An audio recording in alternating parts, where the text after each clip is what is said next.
लोकसभेचे विरोधी पक्षनेते राहुल गांधी भिवंडी कोर्टातून निघाले। राहुल गांधींच्या वकिलांकडून जामीनपत्र दाखल, कोर्टानं स्वीकारलं जामीनपत्र। हर्षवर्धन सपकाळ राहुल गांधींचे नवे जामीनदार। राज्याचं अर्थसंकल्पीय अधिवेशनही विरोधी पक्षनेत्याविनाच होण्याची शक्यता। विधानसभेनंतर आता विधान परिषदेतील विरोधी पक्षनेतेपदही रिक्त।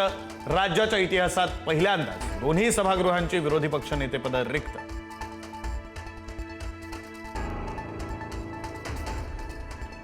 आमदार रोहित पवारांची थोड्याच वेळात दिल्लीमध्ये पत्रकार परिषद। अजित पवारांच्या अपघाताची सत्यता बाहेर आणण्यासाठी रोहित पवारांचा लढा। आज पत्रकार परिषदेत काय बोलणार याकडे लक्ष।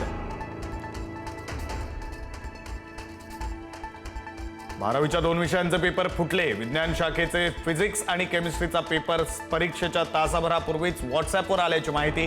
नागपूरच्या सदर पोलीस ठाण्यात गुन्हा दाखल। 10वीच्या पहिल्या पेपरला राज्यात 11 कॉपी प्रकरणं। पुणे, नागपूर वगळता अन्य विभागामध्ये कॉपी शून्य। 12वीच्या पेपरला कोणताही गैरप्रकार नाही।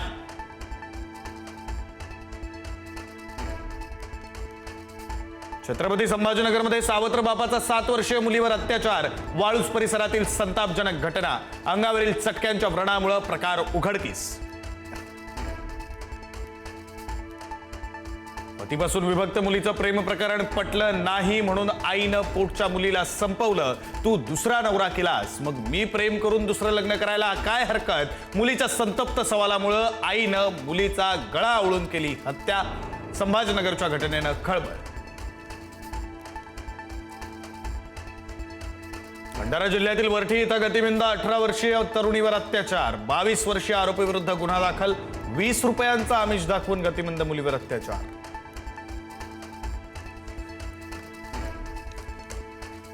भंडारा जिल्ह्यातील धुमाकूळ माजवणारा बिबट्या जेरबंद। लाखनीच्या नान्होरी येथील बिबट्याला अखेर वनविभागानं केलं जेरबंद।